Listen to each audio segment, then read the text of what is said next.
Hi guys, I am Monterey Moses. I am that I am. I'm a spiritual educator. I teach God is sexual energy, which is the Kundalini, and I also teach that God and science are one and the same, and that we are using sexual energy to create bonds. And so I also have a group called Modern All Dolls. If you would like to be in our group or in my group, please contact me on any of the social media platforms. And if you've been in a domestic violence situation, I am an advocate for domestic violence as well. So please reach out to me. You are not doing yourself any favors by holding on to those trauma and those bricks that are on your shoulder. We were not designed to hold on to trauma. We were designed to heal trauma. Okay, so today's topic is covalent bonding with Sagittarius and Leo.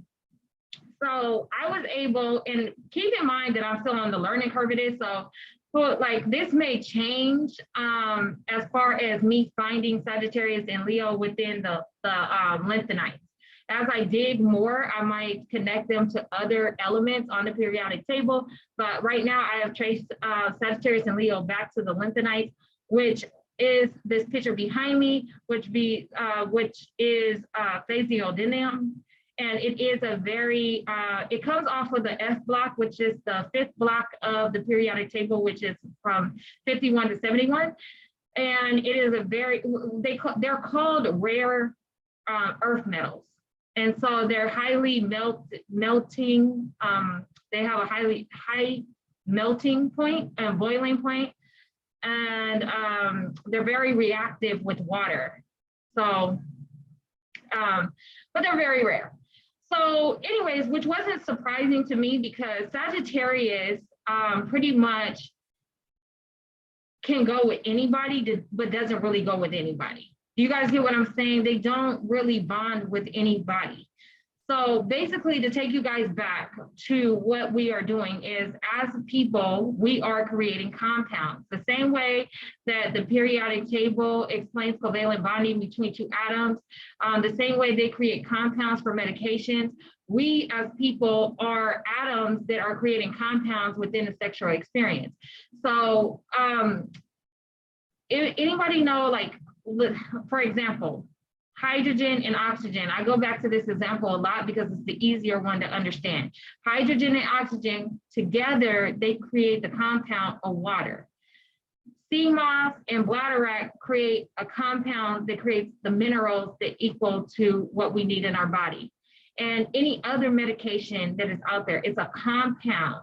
And so basically that's what we're doing as well when we have a sexual partner, we're creating a compound. When you have Leo, Leo is actually it can stand alone. Leo and Sagittarius are two atoms that can stand alone because they have a full outer shell. So if you're not familiar with science, if you have a full outer shell, you are considered stable. If you don't have a full outer shell, like hydrogen, which would be the water signs, you are considered unstable, active, reactive, things like that. So Leo tends to want to go with Scorpio, Virgo, and sometimes Libra, which Libra is okay because Libra is another masculine sign that can also stand alone. They could be like a noble gas. I haven't got that far, but I'll let you guys know. But they can tend to be the signs that stand alone, and so they have a full outer shell. And if you have a full outer shell, you get to choose if you want to covalently bond. So that's what we are doing. If a Leo ends up with Scorpio, you are giving away your electrons. If you end up with Virgo, you are giving away your electrons, which means that you're going to feel depleted. You're not keeping your energy, you're giving it away, which is a big deal, really, if you think about it, because it's like you want to stay in balance, and you're not really staying in balance if you're giving your electrons away. And it depends on how, what actual atom you're giving it to, but you're trying to stay in balance. You're trying to keep all your energy. You're not trying to give it away, especially in a relationship. So when they leave you, when you're not with a Virgo anymore, if you're not with a water sign like a Scorpio, you're going to feel used. You're going to feel like, dang, I just felt like I got used. You did. You got used for your electrons. And the same thing goes for Sagittarius. Sagittarius gives a lot. So not only do they give within gifts, but they give their energy if they're dealing with somebody that is a feminine sign. So if you're dealing with a feminine sign, a water sign, or an earth sign in a relationship, you are giving away your electrons.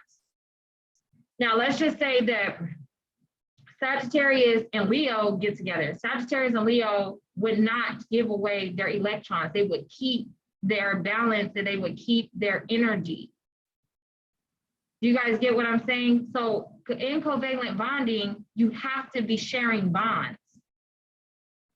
So one person has to be receiving and one person has to be giving. But if you have a a good example is Libra and Libra. Libra and Libra stay together for a very long time, and that's because they're not depleting each other. Sagittarius gets with Aquarius, and they may not have a relationship, but they pretty much stay friends for a long period of time, just on and off, on and off, on and off, having sexual experiences with each other. And that's because they're not depleting. Every time they have a sexual encounter, they're having that sexual encounter and they're not losing any electrons.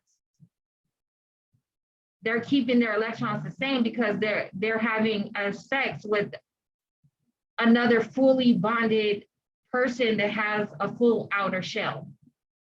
Now that might not make a lot of sense to people, but if you guys can grasp the concept, I'm gonna make more videos like this, but if you can grasp the concept, you'll really start to understand what I'm saying. If Leo gets with Scorpio, that is not a good combination. That's where they get compatibility from. That's where compatibility comes from. If you know, Sagittarius is only supposed to really be with Sagittarius, Leo.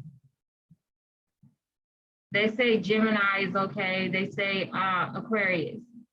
And that's because these are the only signs that they can be compatible within bonding and they don't have to deplete themselves.